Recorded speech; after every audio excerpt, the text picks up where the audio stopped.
Hello everyone, and welcome to my Royal Family official channel. I hope everyone is having a wonderful day. Before we begin, please hit the subscribe button and give this video a thumbs up. Meghans X Factor was notably lacking from the coronation, and it was devastating. A royal fashion expert expressed her desire for a reunion of the Fab Four because she missed the X Factor Meghan Markle's attire brings to royal occasions.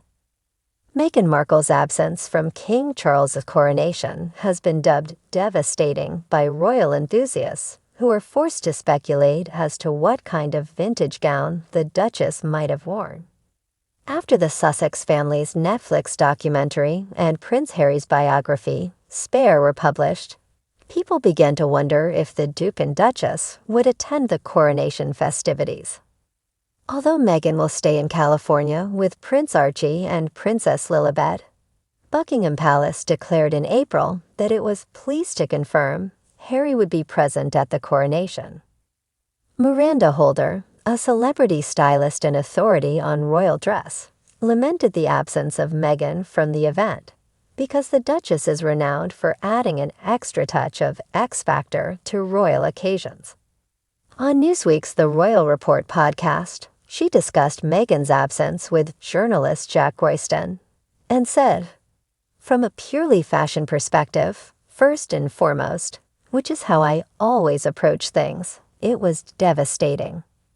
Ms. Holder has said that Meghan brought some California cool to the crown because she was renowned for her relaxed baseball cap, jeans, and t-shirt styles, in addition to her tendency to dress in glitzy, chic ensembles. Kate, Sophie, and Princess Anne, according to her, all made up for it and looked fantastic. Of course, Camilla looked stunning in her stunning Bruce Oldfield gown, which was simply magnificent. I pondered, but it would have been fascinating to see what Meghan would have worn, and she would have given the event a little additional X Factor. The royal family, according to Ms. Holder, was so exciting when more younger spouses held key roles within the family.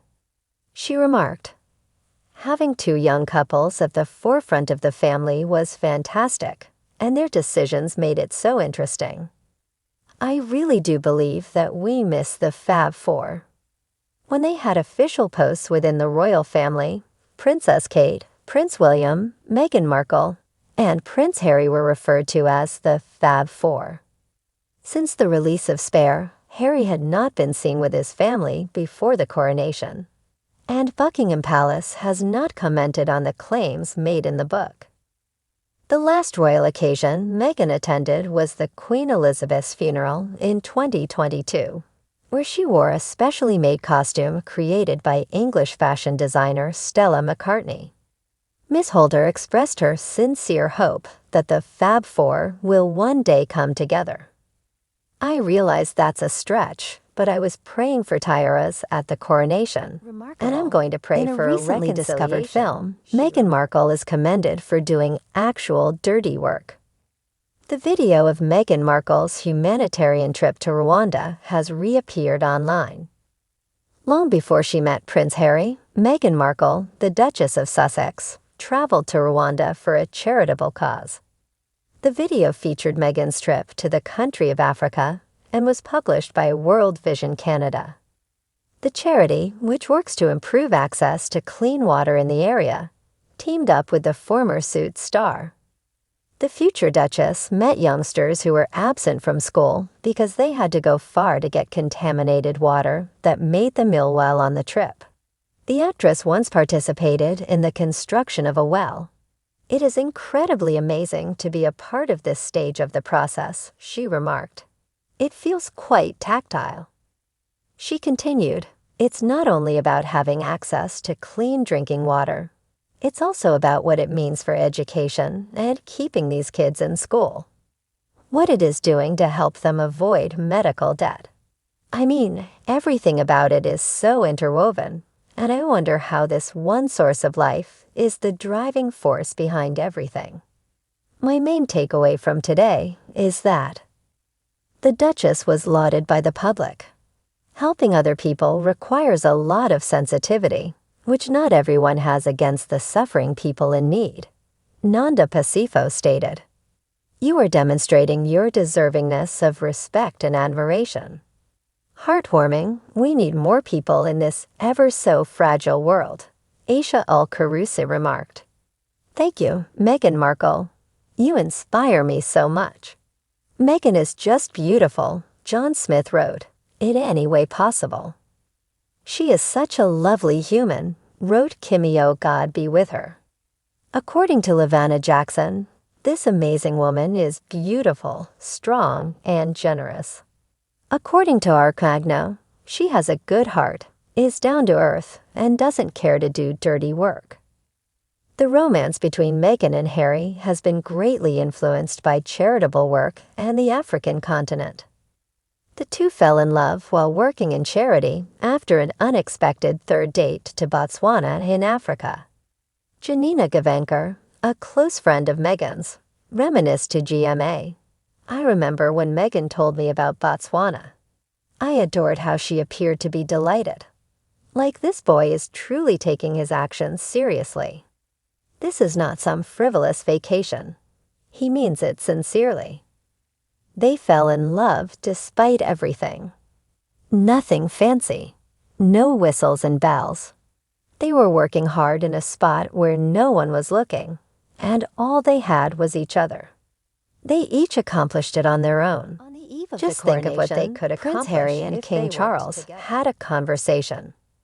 In order to attend his father's coronation on May 6 at Westminster Abbey, Prince Harry took a flight last weekend from California. According to royal authority Nick Bullen, Prince Harry discussed his plans for the afternoon of Coronation Day with his father, the King. On May 6, the Duke of Sussex traveled back to the UK to witness that historic event. But after the service, he flew back to his California residence.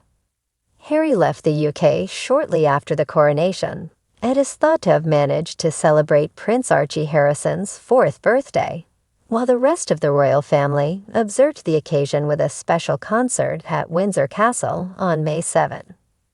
Bullen thinks Harry was still able to speak with the king, nevertheless. "My understanding is that he didn't interact with the Prince or Princess of Wales, but that he did speak with his father the previous evening," the man stated. Nobody truly knew what Harry had planned for that afternoon until the morning. "I believe everyone was aware that he had a plane to catch. Everyone was aware of his plans to return home, but I believe there was some optimism he might attend some of the family gatherings held at the palace. Therefore, they all knew he was going to get on that plane, but I think there was a sadness that he wasn't part of the fuller day." Bullen did not think it was possible that Harry had not attended a family supper the evening before the coronation as well. According to him, a large portion of the remainder of the family attended a dinner at Oswald's, a private members' club in London, on the Friday night. The Yorks attended, and Princess Anne brought her kids. Since several members of the wider royal family attended this special supper, Harry's arrival was not captured on camera. It appears that he stayed. Who knows, maybe he entered through a back entrance. But it seems like he kept a very low profile during the entire thing. He doesn't seem to have any reason to return to London anytime soon. Meghan is obviously not interested in returning. The king reportedly raised his glass in honor of Archie on his birthday, even though the Duke of Sussex left soon after the coronation as an homage to his family.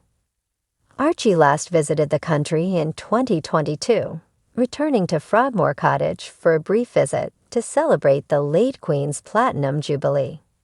Just before the United States Airways was closed off during the 2020 coronavirus epidemic, Harry and Meghan Markle relocated their family to California. The couple and their son spent a brief period of time at the residence of Hollywood director Tyler Perry, who eventually served as the godfather of their daughter, Princess Lilibet Diana. Since then, the Duke and Duchess of Sussex have purchased a house in Montecito, a hamlet located about 5 miles from Santa Barbara. While they stayed in their Windsor home throughout the Jubilee period, they have since left the house completely. Thanks for watching. If you like this video, so please don't forget to subscribe my channel and don't miss any updates.